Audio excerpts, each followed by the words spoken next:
திருச்சிற்றம்பலம். அன்பர்கள் அனைவருக்கும் வணக்கம். இந்த பதிவிலே திருமதி சங்கீதா விஜய் அவருடைய ஜாதகம் குறித்து தெரிந்து கொள்வோம். இணையதளம் மூலமாக பெறப்பட்ட ஜாதகம். எனவே இது இவருடைய உறுதியான ஜாதகம் என்று சொல்ல முடியாது. ஆனால் கிடைத்த ஜாதகம் இணையதளத்தில் கிடைத்தது இதுதான். அப்போ இதில் பார்த்திங்கன்னா சில அனுபவங்கள் சரியாக இருக்கிறது. அதை வைத்து இந்த ஜாதகத்தை சிறிது ஆய்வு செய்வோம். மேஷ லக்கணம், மேஷ ராசி, அசுவதி நட்சத்திரம். லக்கணத்தில் சூரியன், சந்திரன், 2இல் செவ்வாய், சனி, சுக்கிரன். சுக்கிரன் ஆட்சி பெற்றிருக்கிறார். லக்கணாதிபதி செவ்வாயோடு சேர்ந்திருக்கிறார். சனி பகவான் பாதகாதிபதி 2 பேருக்கும் இடையில் இருக்கிறார். அப்புறம் கேது 4வது இடத்துல இருக்கிறார். 10இல் ராகு, 9இலே வியாழன் ஆட்சி, 12இல் புதன் நீசம் பெற்று நீசபங்க ராஜயோகத்தை பெற்றிருக்கிறார். 12வது ஸ்தானம். அவர் வியாழன் ஆட்சி பெற்றிருப்பதனாலே அந்த நீசபங்க நிலை கிடைத்திருக்கிறது. இப்போ இது இவருடைய ஜாதகம். இப்போ இந்த ஜாதகத்தை எடுத்துக்கிட்டோம்னா இவருடைய தந்தையார் அவர் பெயர் சொர்ணலிங்கம் என்று சொல்லப்பட்டிருக்கிறது. அவர் மிகப்பெரிய கோடீஸ்வரர். சுமார் 400 கோடி சொத்துக்களுக்கு உரியவர் என்று இந்த திருமணத்தின் போதே சொல்லப்பட்டது. அப்போ அந்த 9 கூடையும் 9இல் சிறப்பாக இருப்பது அவருடைய தந்தையினுடைய நிலைமை சிறப்பாக இருக்கிறது. பெரும் செல்வந்தராக இருக்கிறார் என்பது தெரிகிறது. அதோடு அந்த பெயர் பொருத்தமும் இருக்கிறது. அடுத்து 7ஆம் அதிபதி சுக்கிரனாக இருக்கிறார். சுக்கிரன் என்றாலே கலை. அது சொந்த வீட்டில் இருக்கிறார், 2வது ஸ்தானத்தில், தனஸ்தானத்தில். அப்போது கலை சம்பந்தப்பட்ட ஒரு பிரபலமானவர்.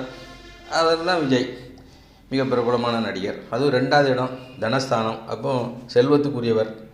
அதனால் கணவன் நல்ல செல்வத்தை சம்பாதிக்கக்கூடியவர். இவர் வந்த பிறகு அவருடைய சினிமா தொழிலே அவருடைய மதிப்பு கூடிக்கொண்டே போனது.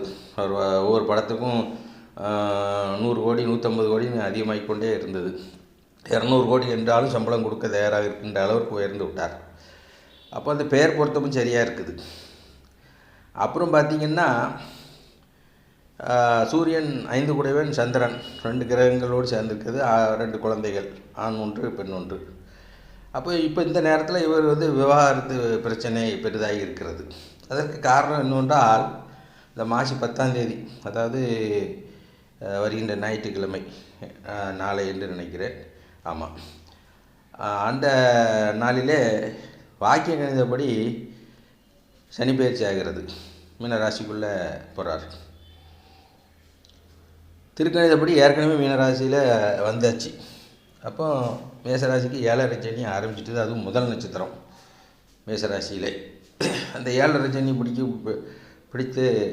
பிடித்திருக்கின்ற நேரத்தில் இவருக்கு இப்படி ஒரு குழப்பம் ஏற்பட்டிருக்கிறது என்பது ஜோதிடர்கள், அனுபவம் வாய்ந்த சில ஜோதிடர்கள் கூறுகின்ற கருத்து. அதுவும் பொருத்தமாக இருக்கிறது. அதுவும் இந்த சனி இப்பொழுது சனி வக்கரமாகி 3ஆம் இடத்தில் வேறு செல்கிறார்.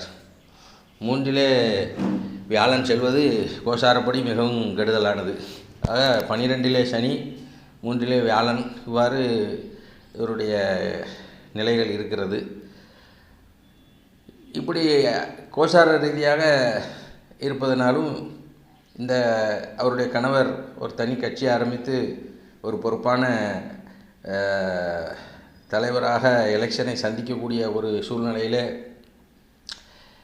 இவர் இப்படி ஒரு பிரச்சனையை ஏற்படுத்தியிருக்கிறார் என்று சொன்னால் இந்த குடும்பத்தில் குழப்பம் ஏற்படுகிறது. அது 2வது இடத்துல சனி செவ்வாய். சனி லக்னாதிபதி என்றாலும் 8 கூடையவர். சனி பாதகாதிபதி. செவ்வாய் தான் லக்னாதிபதி. அந்த செவ்வாய் 8 கூடையவர்.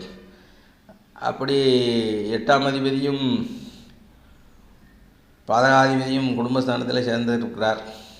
அதனால் குடும்பத்தில் சில பாதகமான சூழ்நிலைகள் இவருக்கு ஏற்படுகிறது. இது ஜாதகப்படி உள்ளது. அனுபவப்படியும் பொருத்தமாக இருக்கிறது. இப்போ இந்த கிரக நிலைகள் இவருடைய இந்த அனுபவ பலனுக்கு மிக பொருத்தமாக இருக்கிறது. ஆனாலும் செவ்வாயும் சுக்கிரனும், அதாவது 7ஆம் அதிபதி, இந்த ஜாதகப்படி இதுதான் அவருடைய ஜாதகம் என்று கன்ஃபார்மாக இருந்ததுன்னா இவர் அநேகமாக விஜயை பிரிய முடியாது. ஏதோ பிரச்சனையின் காரணமாக இவ்வளவு பெரிய அளவுக்கு அவர் போயிருக்கிறார். ஆனாலும் செவ்வாய் லக்னாதிபதியும் 7 கூடையும் ஒரே ராசியில் இருக்கிறார்கள். அதுவும் அங்கே 7ஆம் அதிபதி ஆட்சி பெற்றிருக்கிறார் என்பது சில ஜோதிடர்களுடைய கருத்து. அது என்ன என்பதை நாம் இனி போக போக நாம் பார்ப்போம். அனுபவத்தில் பார்க்கும் பொழுது இது நல்ல அந்தஸ்து கூடிய ஒரு செல்வ சீமாட்டியினுடைய ஜாதகம் என்பதில் எந்த சந்தேகமும் இல்லை. சந்திரனுக்கு இருபக்கமும் கிரகங்கள் இருக்கிறது. அதுவும் சந்திரனுக்கு ஒரு பக்கம் சந்திர சூரியன் இருபக்கமுமே கிரகம் இருக்குது. இது வந்து மிகப்பெரிய ராஜயோகங்களில் ஒன்று. அதாவது சந்திர உபசேரி யோகம் என்று சொல்வார்கள், துர்தரா யோகம் என்று சொல்வார்கள். சூரியனுக்கு இருபக்கமும் கிரகம் இருப்பதும் மிகச்சிறப்பு. அது ஒரே வீட்டில் சூரிய சந்திரன் அமைந்திருக்கிறது. அதனால் இருபக்கமும் இந்த கிரகங்கள் அமைந்திருப்பது ஒரு பாதுகாப்பு. புதன் நீசபங்க ராஜயோகம் பெற்றிருக்கிறார். எனவே இவருடைய நிலைமை எப்படி என்பதை இன்னும் போக போக நாம் ஆய்வு செய்வோம்.